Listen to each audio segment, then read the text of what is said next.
Do you know if you're okay right now? Or do you need someone to actually tell you first? Do you know if your work is good or if you need to have you praised before you can believe it? How about do you know if you're loved? Or does it only feel real when someone actually is actively showing you it? Do you know your own worth? Or does it goes up and down depending on how people treat you that day? Because if your sense of okayness lives primarily outside of you and other people's responses, their approval, their validation, that is the insecurity. That is neediness. That is a pattern and it has a name. And today I can kind of briefly share with you and talk about it. So welcome to the Empowerment Click. I'm the King of Tam, empowerment coach, social worker, and we're continuing with the pattern series. If you've been in this section, it's getting good and I am enjoying every bit of it. And today, this conversation is one I have been waiting to have for a while because it gets at something that sits underneath almost every other pattern we have talked about in any conversation, in any platform, any space that you're around, validation addiction. And I want to start by saying this is not about social media. This is not about chasing likes or refreshing your notifications or needing comments on your posts. That is surface version of this conversation. I want to go a little deeper than that today.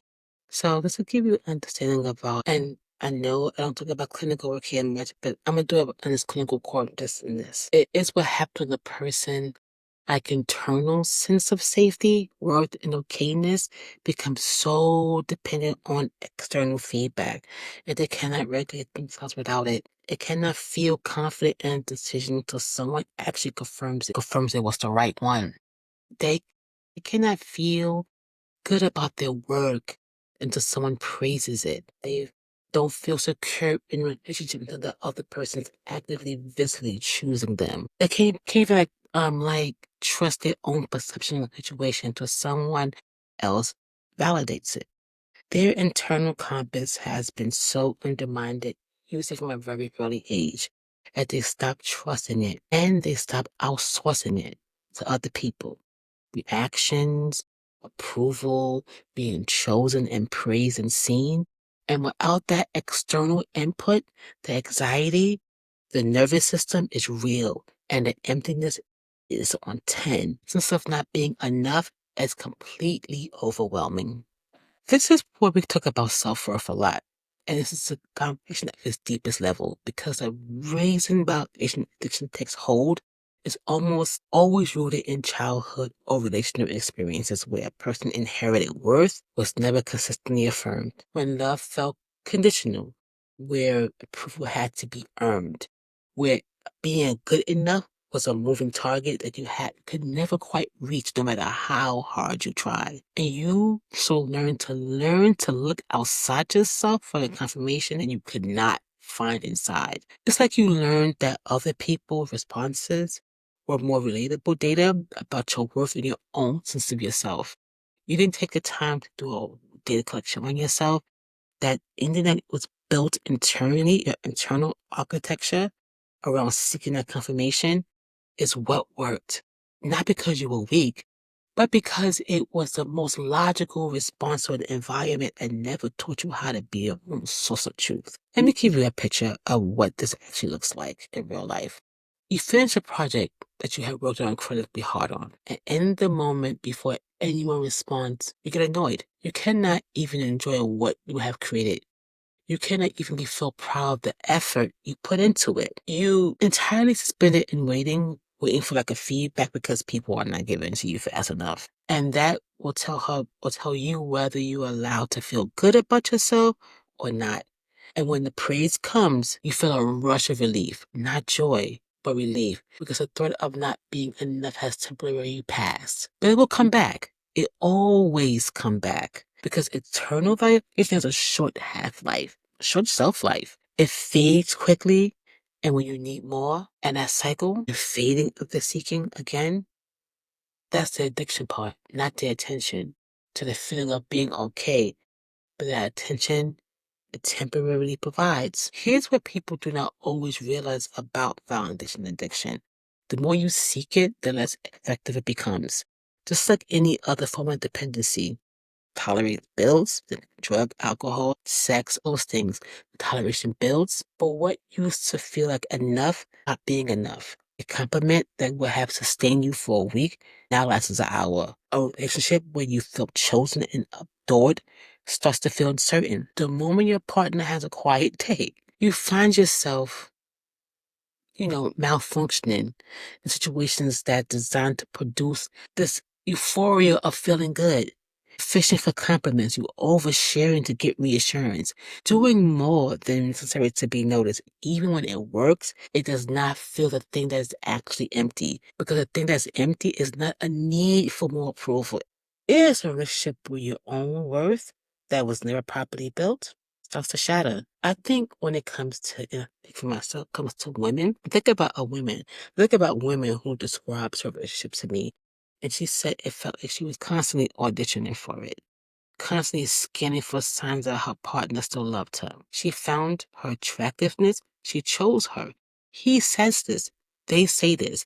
And when she found those signs, she felt okay for a while. But the audition never actually ended. It just paused. And she was exhausted from the constant surveillance of a relationship that by every external measure was completely healthy and loving, but the problem was not her partner. We got it. Was that she had no external ground to stand on, no stable sense of her own worth that exists independently of her responses.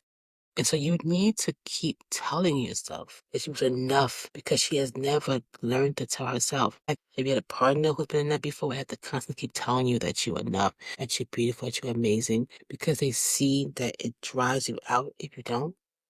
That is what validation addiction costs you in relationships. It costs your presence. It costs your peace, your ability to simply be in love without constantly auditioning whether the love is still there. So what does this actually look like? Because this is the part that matters the most. It starts by building what I call internal witness, the practice of noticing your own experience, your own effort, truth, and acknowledging it yourself before you start to look for anyone else to acknowledge it. When you finish something you worked hard on, before you show anyone, before you wait for the response, pause and ask yourself what you think. What do you notice? Are you proud of you? Are you building the muscle of self acknowledgement? And it is weak right now because you're not doing that.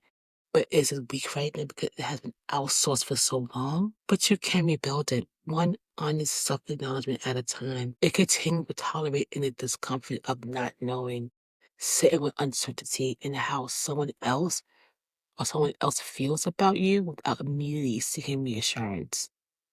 Letting a decision stand without polling everyone around you.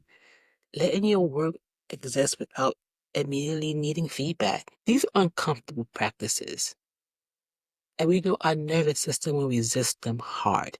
Each time you tolerate discomfort without seeking relief externally, you are teaching it so you can handle without knowing. That your okayness does not actually depend on the responses. That you're safe inside your own skin, even when nobody's actively confirming it. And I want to leave you with this. The work of healing validation addiction is ultimately the work of becoming your own source, of teaching an external relationship with yourself that's honest and consistent and kind enough that you do not need the outside world to tell you who you are, queen. It does not mean stop sharing what people think or stop caring what people think. Think about it. It means their opinion stops being the thing you rises and falls on. It means you have ground underneath your feet that belongs solely to you. And from that ground, you can love people, receive love, create, contribute, show up. Step back, say, no, I'm good. Don't have to wait for them to give you what you already is yours. And not from a place of needing to be enough, from a place of already knowing that you are. That's the shift. And it's all available to you. So start a little bit right now. If this video opened something real for you and you are ready to stop building an external foundation, check out my free ad detox guide in the description.